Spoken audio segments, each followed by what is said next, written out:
안녕하십니까, 권영필 변호사입니다. 오늘도 건설 사건과 관련된 좋은 판결을 가지고 왔습니다.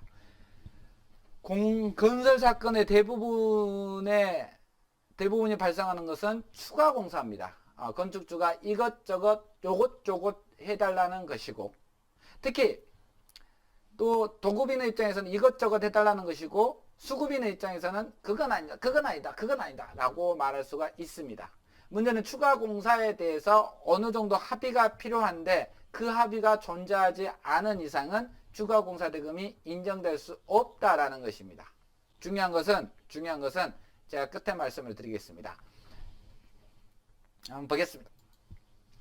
총 공사 대금을 정하여 공사 도급 계약의 경우 도급인은 특별한 사정이 없는 한 수급인에게 당초 공사 대금을 초과하는 금원을 공사 대금을 지급할 의무가 없다. 근데 이렇게 계속 보면은 특별한 사정이 없는 한 원고에게 계약상 공사 대금을 청구하는 금원을 공사 대금을 지급할 필요가 없다.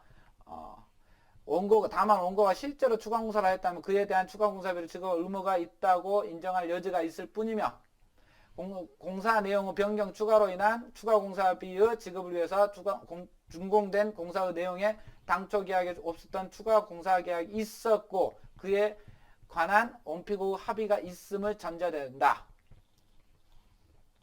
그런데 오히려 피고가 원고에게 설계도면에 없는 추가 공사를 요구한 사실이 없고 이렇게 됐습니다. 사실 이 사건에서 가장 중요한 것은 추가 공사가 있었음에도 불구하고 합의가 없었다라는 이유만으로 청구를 할 수 없냐? 그건 아닙니다.